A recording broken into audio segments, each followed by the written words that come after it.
11 Oscars, nearly $1.2 billion in the box office, and a diehard fanbase that still obsesses over this film decades later. The Return of the King is known as one of, if not the greatest fantasy film ever made.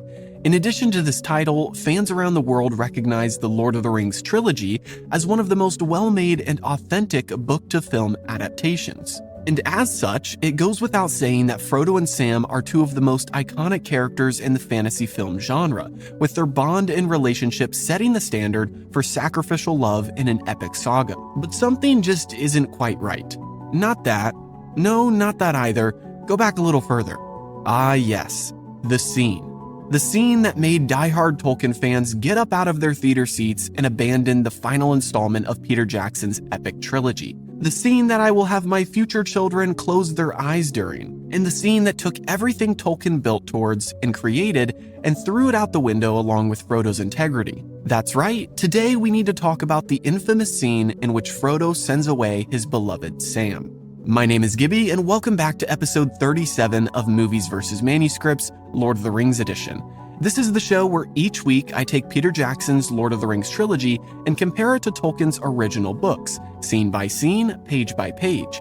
If you've been following along with the series, you'll know that it's hard to go exactly scene by scene in The Return of the King, because Jackson cuts between multiple storylines every few minutes. So what I've done is compiled all of the Frodo, Sam, and Gollum scenes from the first half of the film, and we're going to talk about all of them today. Don't worry, they all go together and continue the narrative that broke down the relationship book fans came to love so much in Tolkien's writings. I'll discuss every change, omission, and revision that the Jackson team made to these moments, and most importantly, we'll find out what was really supposed to happen on that cliffside near Cirith Ungol. But first, shout out to this commenter from a previous episode. Each week, I highlight one of the top comments from a past video, so be sure to share your thoughts down below when you're done watching. Per usual, I'll cover all the changes across the four major categories of characters, timeline, location, and plot. Now, let's get started by refreshing our memory on what happens during these scenes in the movie, so it's fresh on our mind for the analysis. Picking up from where we last left our three companions, we see Frodo and Sam sleeping in the forest as Gollum wakes up from a bad dream. Then we witness a conversation between his two personalities, as Gollum convinces Smeagol to betray Frodo and take the ring. Eventually, Sam approaches after eavesdropping on the conversation and hits Gollum over the head, which wakes up Frodo. There's a struggle in which Frodo defends Gollum, and he tries to tell Sam that they can't go on without him because they need a guide. Then we cut to the next scene as the trio walks through the woods, and Frodo stops suddenly as he gets a bad feeling, a feeling that he won't be making it home. Sam tries to comfort him, and then they move onward and eventually reach an opening where an old statue is, and the head has been removed by orcs. They then see the head on the ground as the sun shines through the clouds for a brief moment, and they get a sense of hope as they see a crown of flowers around the king's stone head. But just as quickly as the sun appeared, it gets covered by the clouds once again. Then the movie cuts to the trio reaching Minas Morgul and crossing the road to get to where the stairs of Cirith Ungol are. But before he can reach the other side, Frodo feels a call to the tower and starts walking towards Minas Morgul. Sam and Gollum yank him backwards just in time as the dark tower lights up the sky with a green beacon of light. The three of them back off behind some stone and hide as the Witch King flies out on his fell beast and his army marches forth. Then Gollum tells them to climb, and they begin climbing the stairs as the army walks below. After a bit of climbing, Gollum mentions the tunnel again, and Sam confronts him about it, physically shoving him against the stones and threatening his life by saying that if he lays a finger on Frodo, he'll have to answer to Sam. After a bit more travel up the stairs, Frodo gets to a ledge where he struggles to get up, and Gollum has a chance to grab the ring, but he instead helps Frodo. He then uses this moment of Frodo's weakness to whisper to him that Sam will try to take the ring. Finally, the last thing we cut to is the most important part of it all, and the critical scene that we're covering today as we see the hobbits asleep on a cliff ledge. Gollum wakes up from his fake sleep and throws their lembas bread off the cliff, while saving some crumbs to sprinkle on Sam. Then Sam wakes up and questions Gollum, not realizing what happened. Frodo gets awoken by Sam as he says they need to continue on, but after this they realize that their food is gone. Gollum then blames Sam, saying that he is a fat hobbit and he ate the bread, because good Smeagol doesn't like the nasty elven bread. Sam then gets mad at Gollum's attempt to frame him and begins beating the creature, and Frodo pulls him off but nearly faints from the energy he just exerted. Sam then apologizes and offers to take the ring from Frodo to help lighten his load. And now Frodo sees things come full circle as Gollum's prediction came true. He pushes Sam away and tells him to go home and that he doesn't need him anymore. and as Sam shrinks down, crying to himself, Gollum and Frodo continue on up the stairs. And that is the end of our scenes for this week. So buckle up as we start to break down and analyze these scenes, starting with our first 3 categories of characters, timeline, and location. First up, characters is super easy this week because it gets a complete pass. As it is with most of the scenes that include Frodo, Sam, and Gollum, they're the only 3 people on this journey. So that means there's nobody from the book that didn't get included in the movie, and nobody in the movie who wasn't in the book. Now, I can't say the same for the timeline and location changes, however, as we have quite a few differences. First, for timeline, everything is out of order with the book. The first part of our scenes this week, which show Gollum and Smeagol conversing over a small pond, are technically from the chapter The Passage of the Marshes. And speaking of which, that brings up our second change regarding chapters and Sam and Frodo's timeline. I mentioned this last week as well, but Frodo and Sam's timeline, comparatively to Gandalf and Pippin's in Minas Tirith, are not synced up properly in the movie. Frodo, Sam, and Gollum do witness the beacon of Minas Morgul, and they do see the Witch King with his army, but this happens days after Gandalf and Pippin have already made it to Minas Tirith. In fact, the Passage of the Marshes, the Journey at the Crossroads, the Stairs of Cirith Ungol, and Shelop's Lair are all chapters from the Two Towers book, not the Return of the King. So Peter Jackson moved all of these moments to the last movie to fit better with his timeline and narrative. Moving on to location, the first thing we're missing is obviously the Dead Marshes, since that's where Gollum had his conversation with himself in the books. Next, the part of the scenes where they see the king's head with a flower crown happens at the Crossroads, which was the place where the east-west road that ran through Osgiliath crossed with the north-south Harad Road. At this intersection, the men of Gondor had built a statue of the king and grew tall trees around that area many years ago. Obviously, since the movie switched around the plot to have Frodo and Sam be taken to Osgiliath, the path they take to Minas Morgul is a little different. Technically, they still should have crossed this point, but the movie gives no indication that this was a crossroads.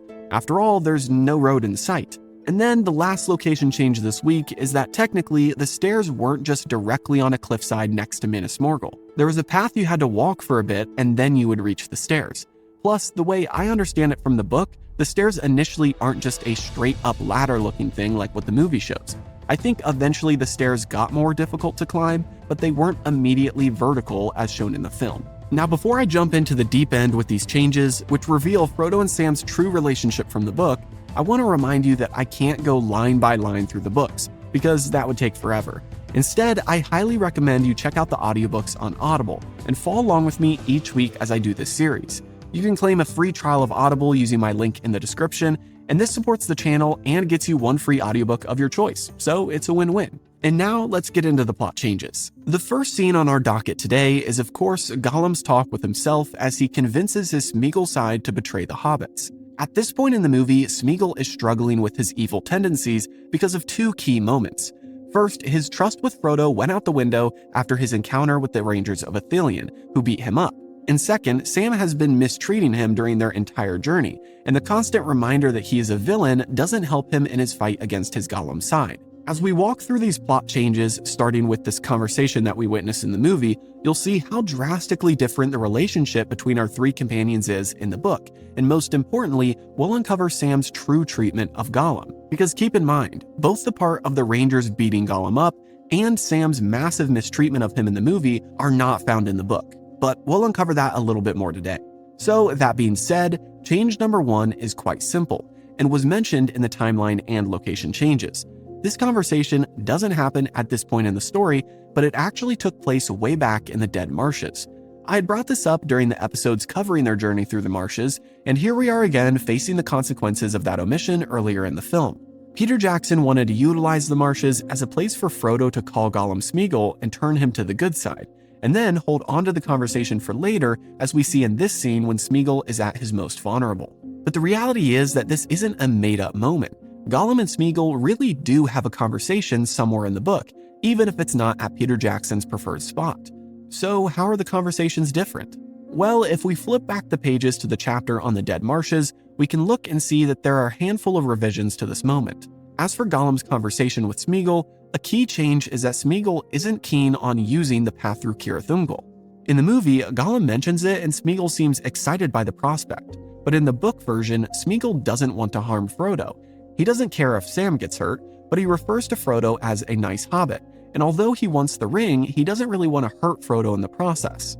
Gollum has to fight Smeagol on this and convince him that Shelob is the only way, unless Smeagol is willing to take the ring off of Frodo's neck right then and there. Part of me thinks that Peter Jackson took part of this conversation where Smeagol is resisting Gollum and used it as the inspiration for the scene where Smeagol tells Gollum to go away. That scene from the Two Towers never happens in the book, but it feels like a similar sort of defiance that Smeagol shows during this chapter. Anyway, the next change with this moment is the fact that Smeagol actually starts to reach out to take the ring. Like I said, the alternative to him taking the road to Shelob's lair is to just take the ring while Frodo and Sam sleep, which he could easily do if he wanted to. But he still struggles to do it because of the promise he made to Frodo earlier on. After all, he did swear by the ring. However, the conversation with Gollum does seem to prod him forward in taking this final step to secure his precious. Thankfully, Sam was there to save the day. That's right, just like in the movie, Sam overhears the conversation and interjects during Gollum/Smeagol's internal battle. However, it is a lot different, and it's a key example showing how Sam really treated Gollum in the book. No, he doesn't go and beat Gollum half to death like they have him do in the movie. He simply listens and watches as Gollum talks to himself, and before he can officially swipe the ring, Sam slowly wakes up and asks what time it is as if he didn't hear anything. We read about Sam's thoughts in this moment, and Tolkien writes that Sam was extremely weary and something inside him warned against revealing that he had overheard Gollum's conversation. This is a 180 from Peter Jackson's adaptation of this moment. Not only did Sam not beat Gollum, but he's wise enough in the book to just hang on to that bit of information and save it for later. He takes note of Gollum saying she, referring to Shelob, and wonders what it meant. But this triggers another change, which is that Sam and Frodo don't have another argument because of Gollum. In fact, throughout the entire book series, they don't argue about Gollum at all.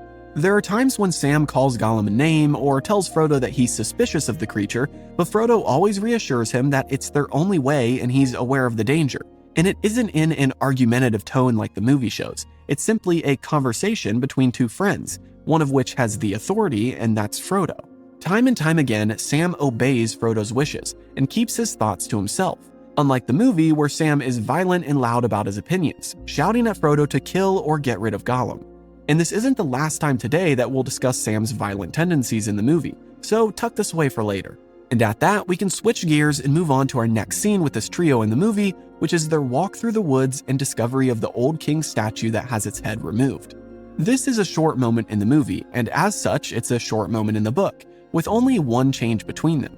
And that is that Frodo doesn't tell Sam he has a bad feeling, a feeling that he won't be going home. I think this was added in this moment just to have a bit of dialogue and alleviate the tension of the previous scene. After all, they didn't want Sam and Frodo arguing in literally every scene.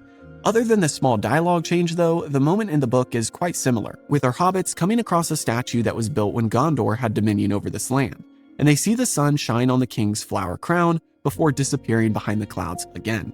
After this short but cheerful note of hope, we plunge back into the darkness as we head to our next scene, which is their arrival at Minas Morgul. This scene is spliced together with Gandalf and Pippin in Minas Tirith.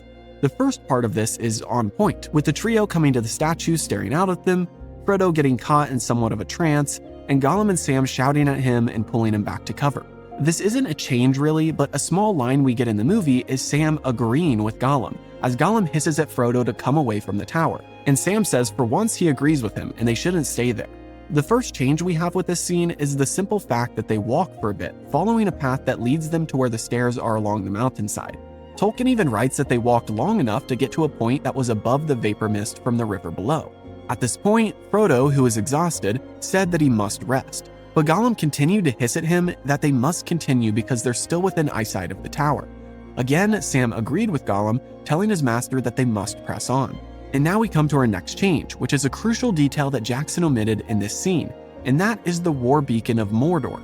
You see, before Frodo got the strength to get up and continue onward, the stones trembled and they heard a rumbling like the eruption of a volcano.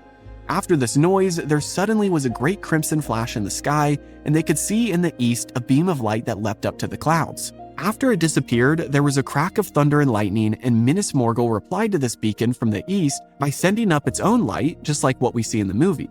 I remember watching this in the movie and thinking, this is cool and all, but why did it do that? So if you didn't know before, now you do. The reason the beam of light went up was to answer the call of Mordor, as Sauron had set up his own beacon to officially tell the Witch King to send his army to the battlefield. Now, speaking of the Minas Morgul war beacon, there's a tiny change with it, which is that it's actually blue, not green. But I like the green in the movie because it looks spookier. Anyway, before moving on to our final scene with Frodo sending Sam away, we need to address a couple of changes regarding the Witch King. First, he doesn't come out on a flying fell beast, but he actually rides one of his horses ahead of his army, which also consisted of a cavalry, by the way. The movie only shows infantry, but Tolkien wrote that at the head of the great host, there was a cavalry led by the Witch King. The second change with the Witch King's involvement is Frodo's reaction to his appearance. The movie shows Frodo clutching a stab wound which the Nazgul had given him months prior. However, the book details a very similar moment to what we see from Frodo in Osgiliath in the Two Towers movie. Although that scene is made up and never happens, since the hobbits never went to Osgiliath in the book, the idea that Frodo was called to put on the ring was pulled from this part of the book. We read that as Frodo watched the Witch King ride forth, he saw him stop suddenly as if he sensed something. Frodo then had the unbearable urge to put the ring on, and even though he didn't want to at all, he felt himself reaching for it. But before he could put it on, he felt something in his breast pocket and grabbed onto the phial of Galadriel, and that seemed to calm him down. It's an ominous moment in the book as the Witch King could almost sense Frodo's presence, but only when Frodo was consumed by the thought of the ring. As soon as Frodo felt the phial, all the thoughts of the ring were cleared from his mind, and the Witch King immediately pressed onward with his army. I'm just curious what you guys think about this moment, and I don't know if Tolkien intended for it to be this way, but the way that I understand it from the book is that the Nazgul can sense the ring, but only if you're thinking about it. As soon as you clear your mind of the ring, they somehow can't sense you anymore. Let me know in the comments what you think about this moment. And now, let's dive into the final scene of today's video, and the most impactful as well, which is Gollum's framing of Sam, and Frodo's banishment of his dearest friend. First up, we see them climbing the stairs and Gollum mentions something about a tunnel, causing Sam to press him up against the stone, asking him about it and threatening him that if he harms Frodo at all, he'll have to answer to him. Although there's a moment of them climbing the stairs and Sam asking about a tunnel in the book, at no point does Sam physically press Gollum against anything or threaten him. Gollum just mentions that eventually they'll come to a winding stair, and then Sam asks him about the tunnel he had mentioned earlier in their journey, and Gollum confirms that there is a tunnel after the stairs. Gollum also adds that the hobbits can rest before they try the tunnel, and insinuates that there isn't a guarantee they'll make it through the tunnel. Of course, considering that every part of this land is dangerous, Sam and Frodo don't think much of this comment. Next, the part of the scene where Gollum helps Frodo up as he struggles to make the climb is made up. Again, Peter Jackson is building up to Frodo's crucial decision, and by adding these small moments that build trust between Gollum and Frodo helps to do that. In this moment, Gollum not only proves himself as trustworthy, but he also gets to whisper in Frodo's ear about Sam and plant the seeds of doubt. Now we're almost to that final decision and the breaking of Sam and Frodo, but before we get there, we have a few moments from the book that the movie skips over. First, in the book, after they reach the platform after the stairs that we see them resting on in the movie, Sam and Frodo look up and see a tower in the distance with a glowing red light inside. Sam then gets upset and confronts Gollum about it, saying that this way is guarded after all. But Gollum simply replies that all the paths forward are guarded, and this is just the least guarded. This helps calm Sam down, and he reasons that they're still a long way off from the tower, and they have to deal with the tunnel before that anyway. So he looks at his master and tells him that they should get some rest. That brings us to the next moment which is removed, which is Frodo and Sam's lengthy conversation before they fall asleep. The first thing that is changed with this conversation is their discussion of great tales, and how they're in one right now. Sound familiar? Well, that's because it is split up and moved to two earlier scenes in the Two Towers movie. First, Peter Jackson uses some of the lines for Sam's Osgiliath speech. Then, the second half of their conversation about their tale is used in the very last scene of the Two Towers. The only thing that doesn't really get included in the movie is Sam's realization that they're still in one of the great tales, as Frodo has some of a Silmaril in the file that Galadriel gave him. He references the tale of Beren and Luthien and how the Light of Arendil is still in that, and now they have a piece of it. This is a cool little moment, and given the fact that Peter Jackson rewrote this to pin Frodo against Sam, this friendly conversation wouldn't have fit here in the movie. So I don't mind them moving it to the Two Towers instead. However, it does give us a glimpse of their relationship in this moment, as they are still very close and nowhere near splitting up. Frodo even laughs heartily after Sam's comments. But that doesn't finish up their conversation, so here's the next part that got cut. After saying their parts about each of them being the hero of the story, Sam wonders if Gollum views himself as the hero or the villain, and then he shouts out for Gollum and asks if he wants to be the hero. They get no reply as Gollum has slipped off somewhere, and that sparks a conversation in which Sam mentions he doesn't like it when Gollum sneaks around. Frodo then replies by saying that if he's false, and there's nothing they can do about it. He mentions that it's not unlikely that Gollum is up to some wickedness, but even then they couldn't have gotten this far without him. Sam still speaks his mind, but he ultimately sides with his master and friend. He even says, "Well, I suppose you're right, Mr. Frodo, not that it comforts me mightily." There's a lot of this conversation that I'm leaving out, by the way, as you know I can't go line by line. But I love this dialogue in the book because it showcases everyone's different perspectives, but further solidifies Frodo and Sam's relationship. They kind of disagree on what to do with Gollum, but Sam knows his place as the supporter of Frodo, not the decision maker. Sam is willing to follow Frodo to the end, and that includes following his decisions even if he thinks they're unwise. Which, by the way, he usually doesn't because he always acknowledges Frodo as the wiser of the two. After all, Frodo is more than 10 years older than him. This also means that he holds his temper in check around Gollum, and doesn't just let loose on him like what we see in the movie multiple times. And speaking of which, that brings us to our final moment, as Sam and Frodo fall asleep after this conversation. Quick, small change here, Frodo actually sleeps in Sam's arms, as Sam tells him that he'll protect him while he sleeps. Of course, Sam falls asleep as well, per usual, but in the movie, obviously they're separate physically. And I think Peter Jackson meant this as a metaphor as well in the film for how they're separate relationally now too. But now let's dive into this final moment, which is entirely different in the book. I'm just going to count all of this as one change, although there are several things to mention here. Obviously, Gollum doesn't wake up and sprinkle crumbs on Sam, framing him for the lembas bread. What really happens in the book is that after Sam and Frodo fall asleep, Gollum returns from his sneaking and sees them together. He then looks at Frodo and has a moment of indecision, as it seems Gollum's Smeagol side is coming back. He even reaches out and somewhat caresses Frodo's knee as if he cares for the hobbit. But what snaps him out of this potential moment of redemption is Sam stirring and seeing him reaching towards Frodo. Obviously, Sam has a bit of PTSD with this, as he's seen Gollum reaching towards Frodo before when he convinced Smeagol to take the ring back in the marshes. So Sam shoots up and starts to question Gollum, and this is where the sneaking lines come from in the movie.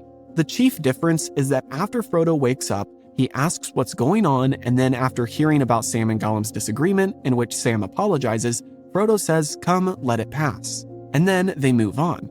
Frodo once again is the wise old man, who, even though he has the ring on, seems to always maintain his composure and emotions.